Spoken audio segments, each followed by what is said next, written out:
The professor we have invited for this January month is an erudite scholar, a professor of agric extension from the University of Ibadan. We want to welcome Professor Akinbile to this meeting. The title before us is Beyond Transition Words, Enhancing Paragraph Flow and Unity. It is important that scientific writing is such that will be appealing and will satisfy the needs of our readers. And to get the gist properly, I will take us to the highlights, an intro, then a brief description of scientific writing, concepts of the attributes, as well as the meaning and importance of paragraphing, anatomy of a paragraph, connection and flow, as well as linking devices. Well, these are the parts we would tread in efforts at explaining the topic before us. So we go straight to the introduction. As a way of introduction, scientific writing is a technical form of writing. It is technical. It's about communicating scientific information. We have information that has to be communicated. So we have to go through the technique of ensuring that the information is packaged in a way that our readers will be at home. Of course, and what are paragraphs? Paragraphs are divisions of a write-up. You have a write-up, you divide the write-up into some sections such that the readers will at least take a pause as they read. It separates each point and show how they link together. A point is separated from the other with the use of paragraph, and it's how the sentences are linked. The divisions must indicate link. And then it makes visible to the reader the stages in the writer's thinking. There are stages in thoughts, and paragraphs indicate those stages. Of course, the scientific writing includes all manners of writing that has to do with science, grant requests, peer review, summarize findings, presenting outcome of our study. All these are embedded in scientific write-up. Now, the concepts. It is technical. It communicates scientific information. It requires a lot of research and exact wording. It is scientific because it is about research. It is technical. And the wording must be in a way that is acceptable in the science balance. They must be such that those in the areas are conversant with. And more importantly, that everyone that comes in contact with it will have to make sense. So it requires anything that's written in a research environment that follows acceptable rules of presentation. So it means scientific writing follows acceptable rules of presentation. There are some acceptable rules that must be followed. And those are the issues we want to discuss today so that we know what is acceptable and what is not acceptable.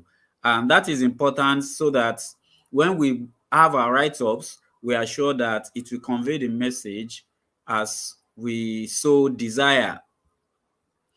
Well, on the attributes, one of the major attributes of scientific writing is about precision. It must be precise, accurate. Precision is about relevance, is about it's being factual.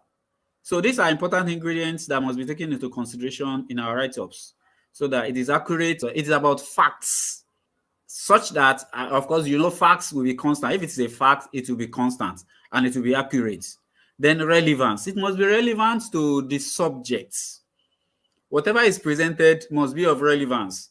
You don't bring issues that do not relate to the discourse. They must be relevant. They must make meaning. They must add value to the entire write-up. And then it must be factual. It must be based on facts. Very important. And when it is based on facts, of course, it will not change. Then it must be objective. Objectivity about eschewing the idiosyncrasies of the writer. Objective. It is not subjective. It is objective. It is something that if you look at it again and again, it will still address. Then it should be thorough and use exact language. So you are not talking about figurative or imaginative. It should be exact. Because it is factual, then the issue of exactness must come in. Then it must indicate clarity. It must be very clear. Expressed in manners that everyone could understand. It means it must be devoid of jargons. It must be simple and understandable. It must not be the type that people will have to refer to other things they can have a good understanding. It should be comprehensible to the majority. Then they should use formal language. The language used must be formal entirely. You don't use slangs, you don't use idioms, and ensure proper punctuation and grammar. Very important, so that the readers are not going to find out the meaning of some idioms before they can come back to comprehend the message that is being put across. So it has to be formal. Then it must be organized. It must be organized. When you have a scientific write-up, it must follow a particular pattern. Most scientific presentations will have an introduction. When they present outcome of researches, you'll be talking about the method, materials and methods, or the methodology, and then you have your results and discussion and conclusion. So it must be organized, and it must use existing scientific literature. So it is not about, no, this is how I choose to write it. No, you can choose to write it as long as it follows the acceptable manner of organization. It must be organized. It must follow the standards that are set to invention. Now, let's quickly go to paragraphing. We now understand what scientific writing is, but in every writing, we ensure that our write-up must be broken into parts that are known as paragraphs. So a paragraph is a way of making visible to the reader the stages in the writer's thinking. There must be stages in a write-up, and the paragraphs will indicate these stages according to Ostrom 78.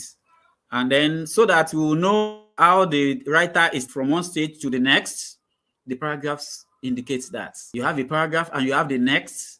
If you look at it critically, you must see a stage moving from one stage to the other, and it will not be vice versa. You are going through a trend.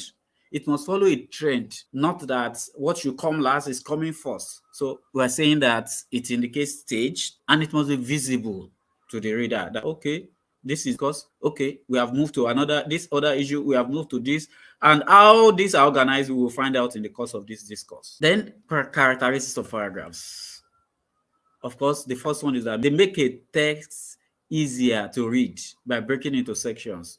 Assuming there is no paragraphing and you write from the beginning to the end, the reader does not know when to pause, does not know when to stop. But when you have paragraphs, you know that, okay, I can break here, I can continue next. So it makes it easier for the reader to be able to follow. It is the key tool in creating and signposting structure in academic writing. You want to signpost the structure. You want to create a structure, and you want there to be a signpost. At this point, this is the issue. At the next point, this is the issue. It is also the building block of an argument, and separates each point and shows how they link together to form the structure. We have a structure, and they must be separated in a way that it gives for comprehension, and there must be a link, paragraph and the other. So it will indicate a building block of an argument, and it must separate each point from the next one. It helps organize and structure content of writing. It assists in organization, and it assists in structuring the contents. It makes it easier for the readers to follow the flow, and it must neither be too short nor too long. Imagine you have a one sentence, two sentence paragraph is not acceptable. A paragraph is expected to have a thought. It may be complete, it may not be complete. Complete when all the thoughts can be exhausted in one paragraph. It may be incomplete when you have a thought that has to be broken into subsections. So you can have two or more paragraphs that will express a thought. Then it focuses on a single main idea. It can completely take care of an idea, but when you discover that exhausting the idea is taking too long, you can break into different paragraphs that will indicate that you are shifting from this point about an issue to the next point about the same issue. It allows for clarity and coherence in presentation. So it makes things clear, and then it ensures coherence. It is synchronized in a way that reading becomes very interesting. Now, importance. The first one is that it signals shifts in thinking. You have read a paragraph, you are moving to the next. it signals a shift, that there's a shift in thinking, and it gives the readers a rest. The readers will have to pause and then move to the next one. You can know that, okay, I have something that is tangible. Let me go to the next thing. And in a way, they will be linked, as we come to know, they will be linked to each other such that you know what to expect in the next one. And in that respect, it shows progression in arguments. An argument must progress from one paragraph to the other. And because we are talking about progression, it facilitates comprehension. So comprehension will be so easy because you are moving progressively from one point to the other. Then it helps to break up mass of words. You have mass of words to express, and you need to break them down so that it will not be boring. You want your readers to be interested, to want to read, so you want to break into paragraphs so that they can have a pause. You know, if you have to talk in speech making, if you have to talk and talk and talk and talk and talk without a break, comprehension will be affected. So when you can break it at appropriate points in a way that one point will lead to the next, you are sure that comprehension will be enhanced. Now, it signals making of a new point, whether entirely new or new with respect to another idea about the same issue, whether entirely new idea or another perspective about the same issue. We shall come to understand all of this as we go along. Then, on paragraph page gives feeling of a thick jungle without a track. If you have to move through a jungle and there's no track, you know how tedious it can be. But when you paragraph, it serves as stepping stones that can be followed pleasurably across the river. So if you have some stones on a river, you can step on them. It will take you to your destination. If those stones are firmly rooted, so their paragraphs serve as stepping stones that can be followed pleasurably across the river. And that it should also contain full developed idea, a single developed idea. A single idea, either in whole or in parts. If there's an idea you can express in one paragraph, it will contain a single developed idea. But if an idea is so broad that it has several parts that you may not be able to express on the medium run, you can break that particular idea into subgroups and have your paragraphs in those subgroups. Now, what constitutes a paragraph? A paragraph normally should have key idea that should be stated in the opening sentence. In the opening sentence, you talk about a key idea. What is this paragraph about? The key idea is the first sentence that introduces the main idea to be discussed. There's an introduction, and the intro tells about the entire paragraph. Now, it involves the use of a variety of methods to develop a sentence. It should not be monotonous. Then it uses connectives between and within paragraphs to unify writing. You on an issue and you want to express another perspective of the same issue. Similarly, can be a good connective, which will indicate that the idea that is being expressed is similar to the first one. Another connective can be, on the other hand, of course, on the other hand, indicates that you want to state something that is contrary to the one that is earlier stated. So you have your paragraphs, and then you have connectives that will ensure that the paragraphs are united. Now, more space is needed sometimes to express an idea than a paragraph can hold. Like I mentioned earlier, you may have to break into some paragraph. But even then, they should address different aspects of the same issue.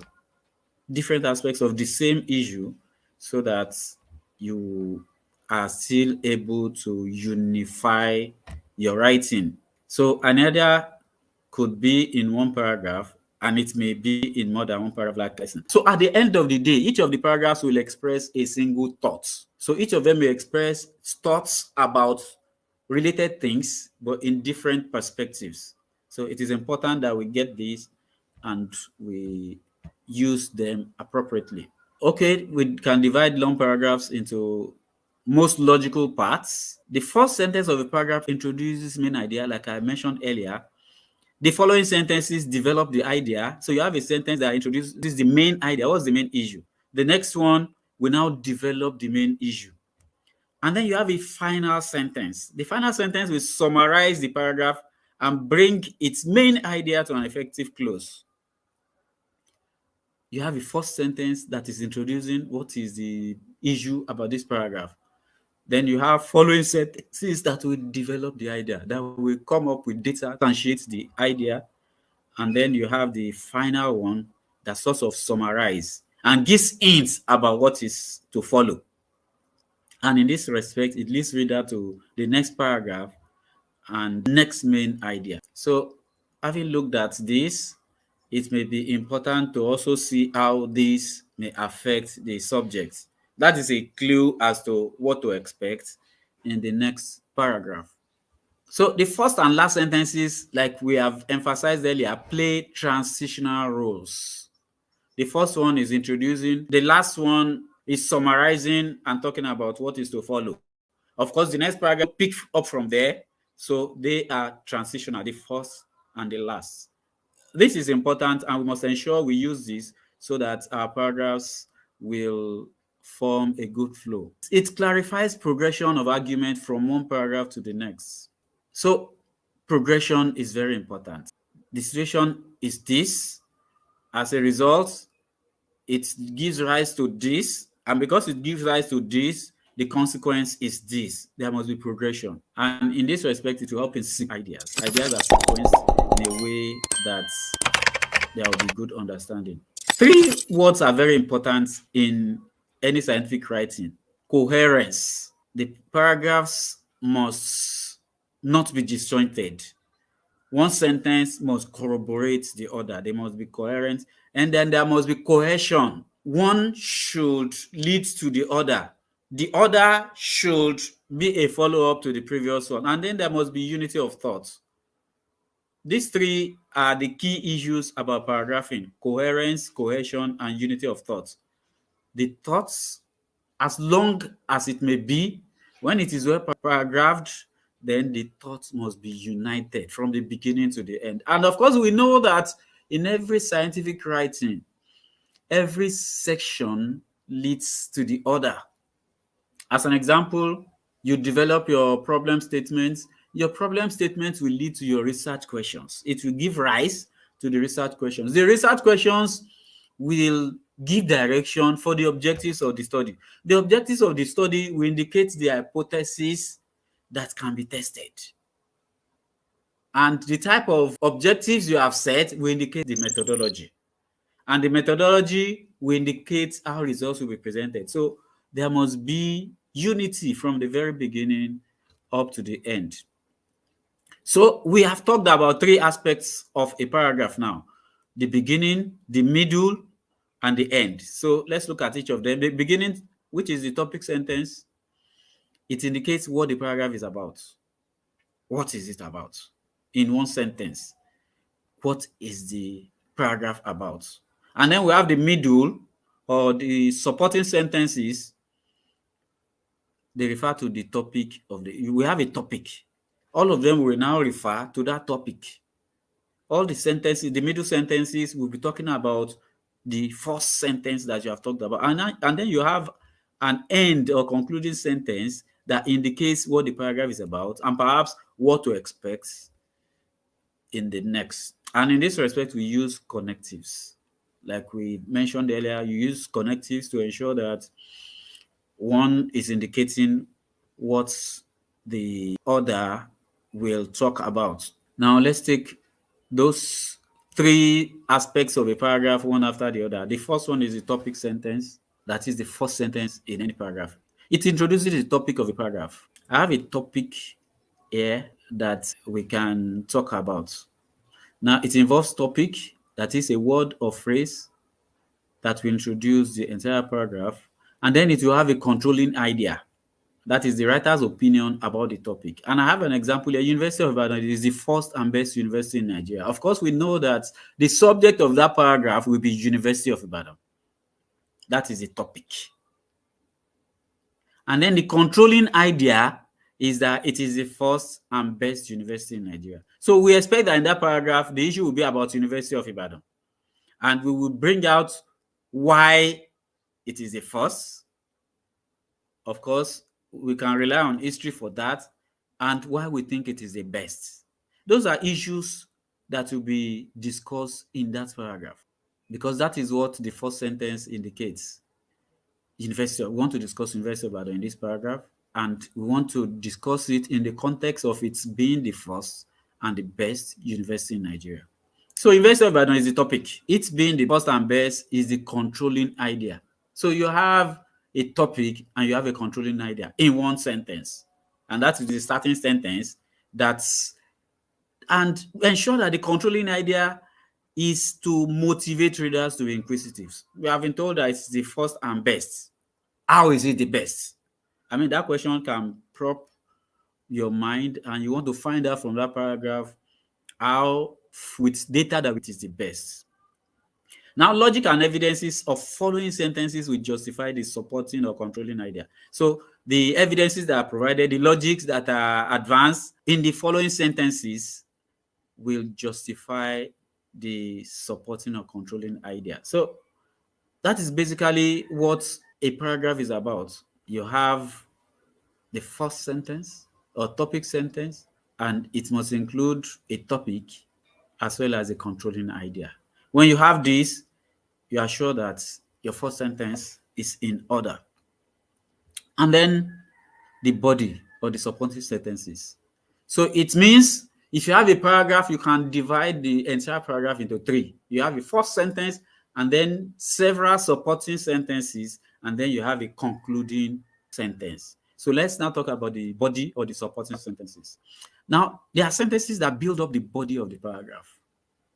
They build up the body. They are used to support the topic sentence of the paragraph. You have made an assertion. It has to be justified with evidences. So you want to support the topic sentence. You want to advance reasons, evidences, not a subjective thought. Evidences why it is the first and the best. And then it provides logic and evidences through which the readers is a message conveyed. So you want to convince the readers. You want to convey the message. So the supporting sentences must do these two things. They must be convincing, and they must convey the desired message in a way that everyone will comprehend. We have agreed that a scientific writing should be clear and logical. There should be no ambiguity. And then there are two types of supporting sentences. We have major and minor supporting sentences. The major ones directly support the topic sentence directly, and the minor ones will directly support the major supporting sentence. Now, the same example, the UI example, the supporting sentences can relate to facilities. What are the facilities that can be showcased to indicate that it is the best? What are the breakthroughs as a result of the use of the facilities? What about manpower? What manpower does UI have to justify that it is the first and best? To say that it is the best, what is the scientific output of the manpower in the university? Then what is the ranking of the university among other universities in Nigeria?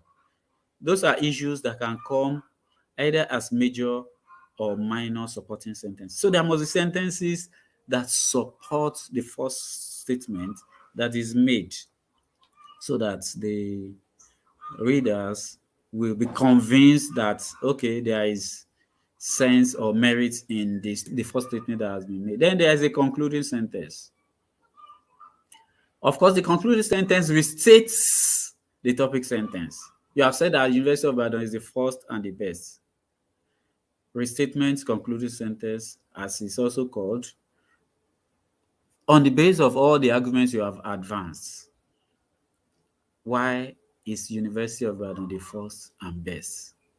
Finally, evidences advance on the manpower, the this, the that, indicates that University of Ibadan is above other universities in these respects, and as a result, it's confirmatory that it is the first and best in Nigeria.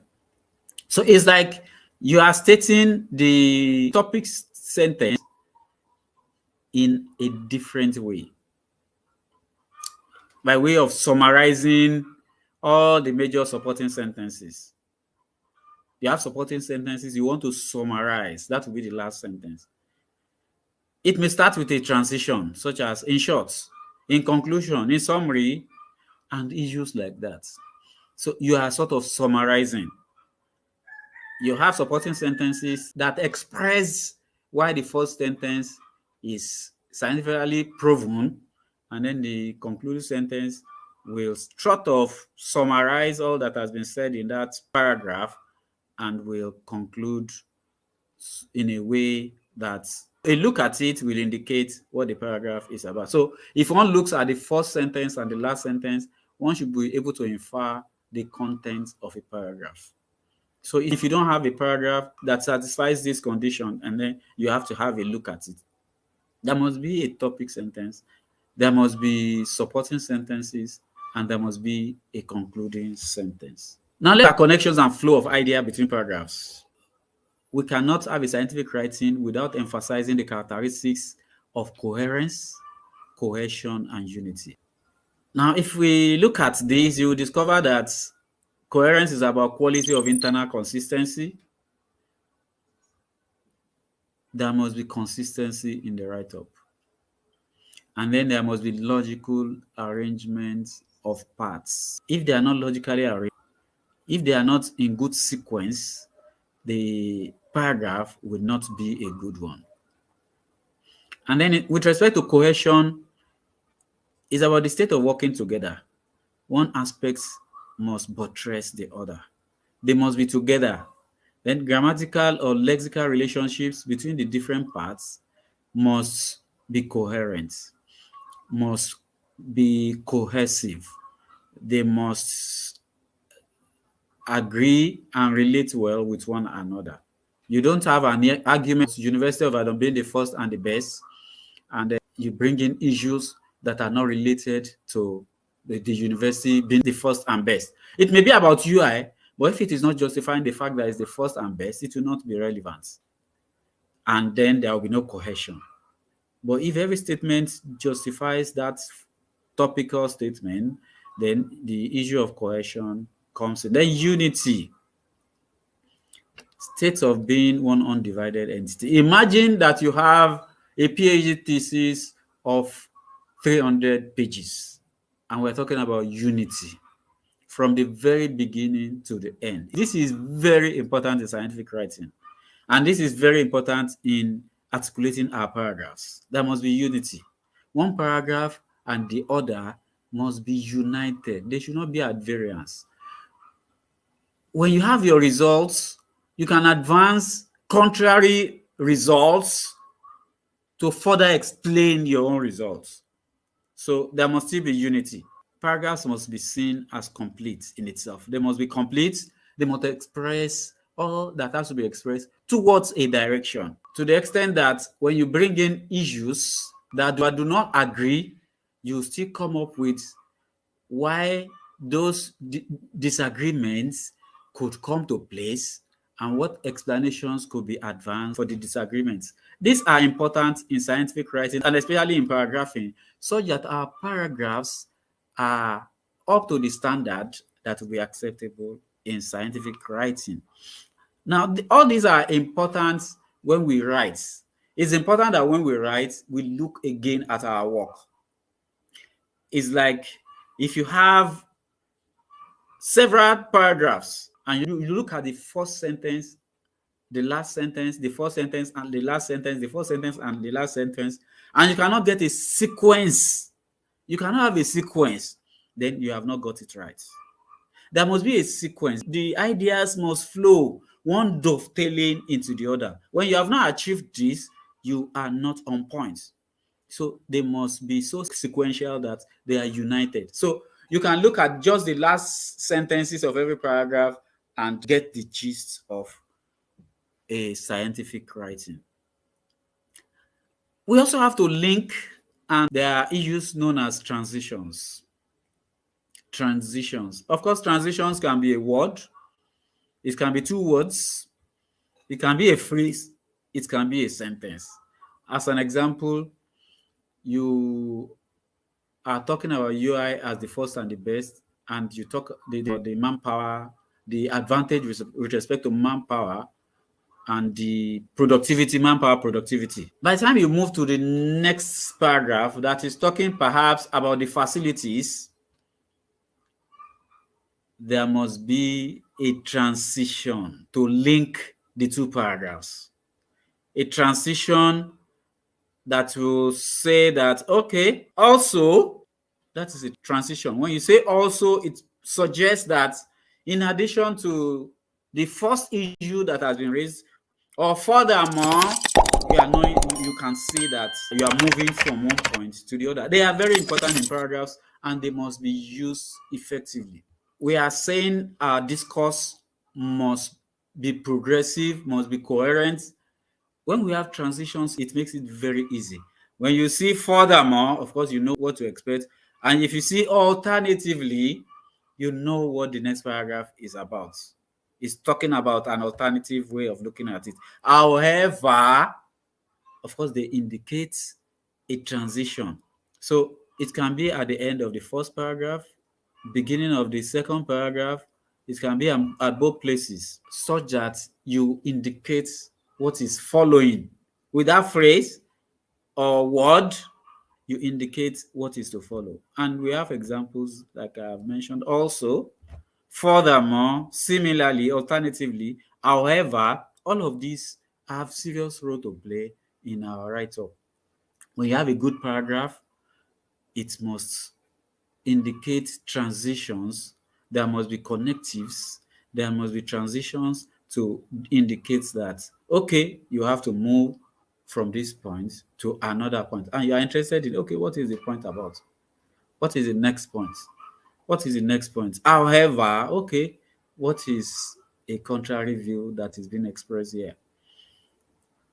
Alternatively, what is the alternative opinion that the presenter wants us to understand? And then we have examples. At first, second, third, next. Next is the issue of this. Then, after, finally.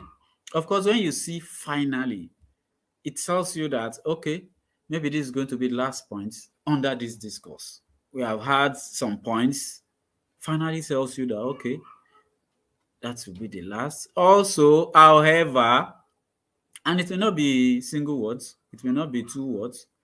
As a consequence, it means the next issue is going to be about the consequence of the previous paragraph we read. As a consequence, at first, for instance, indicates that we are giving an example. In addition, in contrast, as a result, in conclusion, moreover, consequently, in short, furthermore, therefore, in summary, finally, and on and on. So these are important issues in paragraphing. After we have got the three parts of a paragraph, it's also important that we use connectives and we use transitions so that the reader understands that, okay, this thought is transiting to another one. The flow of idea of the writer is being perceived and is being comprehended by whoever is going through the write-up. So in conclusion, a good paragraph ensures cohesion, coherence, and unity in a way that the sequence expresses thoughts in a logical and comprehensible manner. Logic. It must be logical and it must be comprehensible. It must be understandable. It must be clear. Now, use of sentences must be organized to indicate a good flow. And we have said that those sentences can be categorized into three. We have the topic sentence that will have two parts, and then we have supporting sentences, and you must have a concluding sentence. When we have all of these, we are sure that our write-up will be comprehensible and it will be logical. The use of sentences must be so organized so as to indicate a good flow. There must be a flow, and then the use of transition words must ensure that the message gives a good flow to make the paragraphs easy to read and appealing to the scientific community. Well, with this brief things we discuss, thank you. Thank you very much, Professor Akimbile. We are not with you physically. We'll have given a very big applause and sincerely, I want to thank you very much for diagnosing this topic. I've learned a lot, especially when you are talking about the anatomy. I was asking myself that did I go to school? You really dealt with this topic very well. I'm also appreciative that you use a universal example that is not particularized to a field or any particular profession. So on this note, I want to thank you once again. There are one or two questions. Some questions that came in then, some personalized even to myself.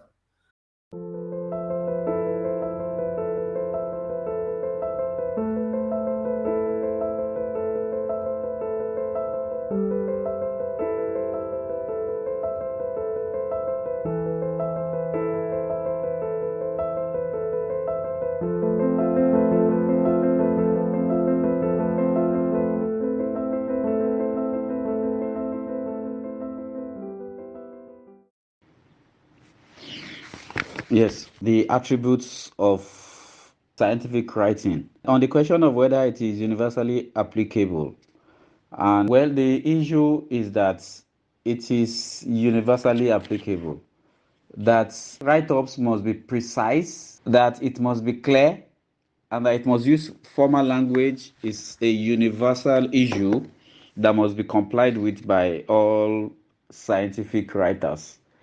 It is important that we ensure that our writings are precise, straight to the point. No perambulating, no disjointments, no irrelevancies. They must be factual, they must be accurate, and they must be objective. So it is a universally applicable attribute. And that of clarity. Of course, if your write up is not clear, of course, it impedes reading and comprehension. And you must use formal language. You don't use jargons, you don't use slangs. So it is a universally applicable issue that must be applied. Then, whether if they are not adhered to, well, if they are not adhered to, of course, the write up will not be scientific enough. It will not be comprehensible. And this explains why many a times, as a reviewer, you have an article to review, just 15 pages or 12, and then it takes you weeks to be able to complete the review. When there is no flow, when these attributes are not adhered with, you discover that the write-up will not be readable. It will impede reading. And that's very important in scientific writing.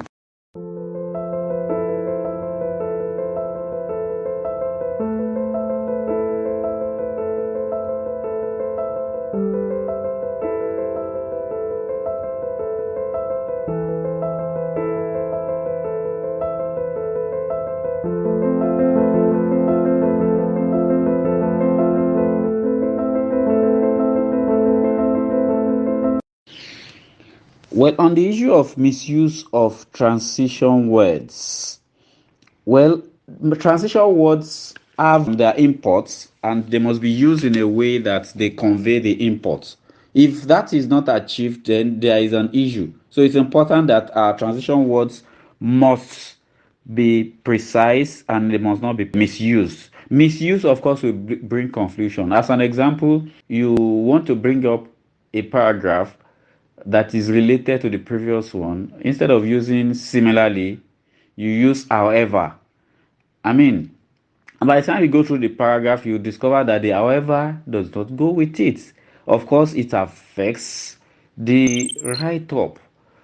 It means the writer of that article or publication is not in tune with the writing. You want to see the shifts. Okay, what is the next one? You're having however when you should have similarly. Of course, it affects the ability to put together the entire write-up. And so if that happens, it means the writer is not in the frame of mind that will put up an article that will be coherent and that will bring about unity. So it means there's no unity in the write-up and something needs to be done about it. So, as a reviewer, we may have to reject if you have problem comprehending or any write-up in a way that it portrays the message that is intended. So all these issues are so important and they must be considered in our writing. The important thing is that when you write, ensure that you go through it to be sure that the rules are abided by. And when you do that, you have a very good write-up. Thank you very much. Thank you very much once again.